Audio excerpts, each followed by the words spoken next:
Fala pessoal, tudo bem? Sejam bem-vindos de volta. Antes da gente entrar num assunto um pouco obscuro, tá? Um assunto que as organizações não gostam muito, a gente vai falar um pouquinho sobre comparação de serviços, tá? Rapidamente, só para ilustrar o poder da metodologia. Então quero citar dois aqui, destacar dois com vocês, porque nos treinamentos mais avançados a gente entra realmente nos conceitos, nos cálculos desses números, tá?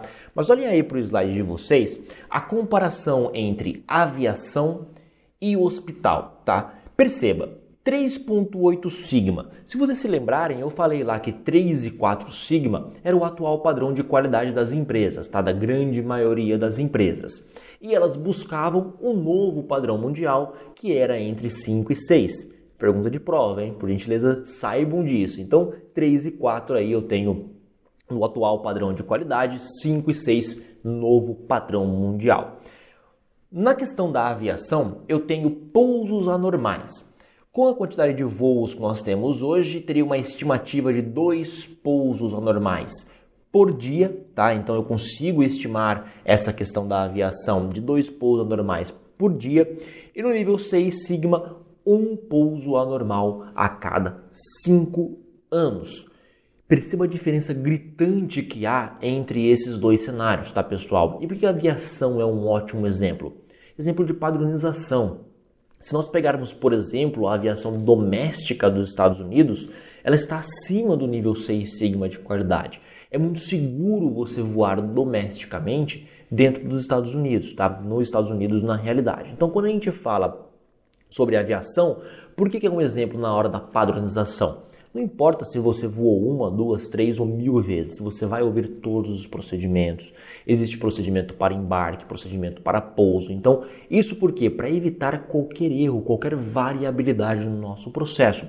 Se o seu processo não é extremamente padronizado, você está sujeito a mais variabilidades. Por quê? Os processos padronizados não estão sujeitos? É claro que estão, mas quando você tem essa alta padronização, você minimiza em muito efeitos externos. Bacana? Você tem como seguir, você tem protocolos a serem seguidos. Quando eu olho para o hospital, eu tenho lá procedimentos incorretos, 5.000 por semana, e no nível 6 sigma, 2 procedimentos incorretos por semana. E perceba que há também uma diferença gritante nesse cenário, tá?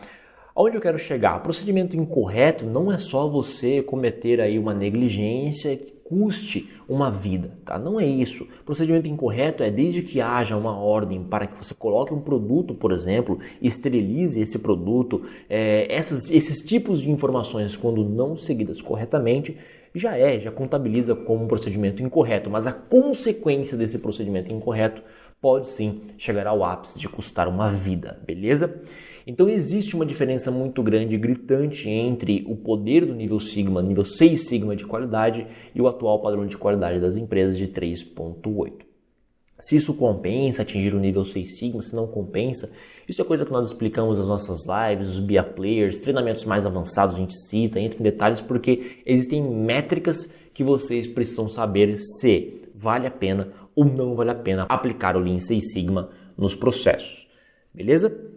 Avançando um pouquinho, qual o custo da má qualidade? Então esse é um assunto extremamente delicado porque muitas empresas não gostam de falar sobre a má qualidade ou não contabilizam corretamente a não qualidade em seus processos. O que seria contabilizar o óbvio? Defeitos, horas de retrabalho, isso é óbvio. Agora, e o custo, por exemplo, de market share, confiabilidade e outros custos que são também importantes e deixam de ser contabilizados? Aqui nós temos algumas consequências. Trouxe algumas notícias aqui para vocês, tá? Por exemplo, custo da má qualidade. Médica esquece gás na barriga de paciente durante cesariana. Estrutura de prédio que desabou em São Mateus era insuficiente. Barragem de lagoa de mineração rompe e lança resíduos. Mulher morre após receber café com leite na veia. Então, olha a quantidade de notícias absurdas ocasionadas por não qualidade, tá? Por má qualidade nos processos e serviços prestados, negligências, consequências extremas acabam surgindo. Eu coloquei aqui essa questão de barragem porque a gente vê constantemente, de 2 em 2 anos, de 3 em 3 anos, acontece esse tipo de problema no Brasil. Então, é sim um problema horrível que nós precisamos corrigir. Nós, profissionais de Lean Six Sigma, precisamos estar atentos e normalmente a gente sempre levanta o alarme para esse tipo de situação, tá? Acaba acionando o alarme para esse tipo de situação. É isso que eu gostaria de mostrar para vocês nesse momento, que essas notícias são reais e se nós não tomarmos cuidado, vamos perceber também que podem ocorrer no nosso processo. Por exemplo, lucro da GM cai 80% por custos de recall e indenização de vítimas. Então, o lucro líquido da montadora caiu 1,41 bilhão no segundo trimestre e chegou a 278 milhões. O que isso significa, pessoal? A GM é uma empresa gigantesca, então se ela falir, acaba falindo um município por completo, tá? E muitas vezes um estado, dependendo do tamanho do país. Tá? E o que acontece nesse cenário? É difícil uma empresa como essa falir, né? Mesmo que seja um recall. Então, nesse caso, o recall é a atividade mais abominável. Você trocar a custo zero para o seu cliente um produto, um serviço, ter um retrabalho desse tipo, é algo que nós abominamos dentro da metodologia Lean Six Sigma. A gente vai buscar o máximo para que isso não aconteça, que isso seja evitado. Mas, por ser uma empresa gigantesca, ela consegue fazer um downsizing, remaneja profissionais, infelizmente pessoas vão perder empregos, mas ela vai sobreviver, tá? Para uma empresa de pequeno, médio porte, o recall pode ser o fim, tá? Existem algumas empresas que nós podemos escrever até um artigo para vocês, vou deixar aí na próxima aula.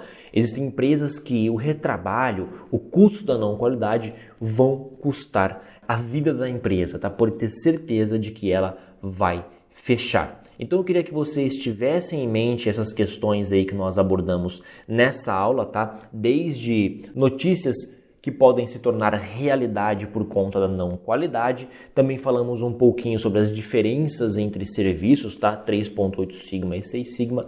E esse exemplo da GE para mostrar que se você trabalha numa pequena ou média empresa, tenha cuidado e tenha qualidade nos seus processos, porque pode ter a certeza que isso pode custar muito caro.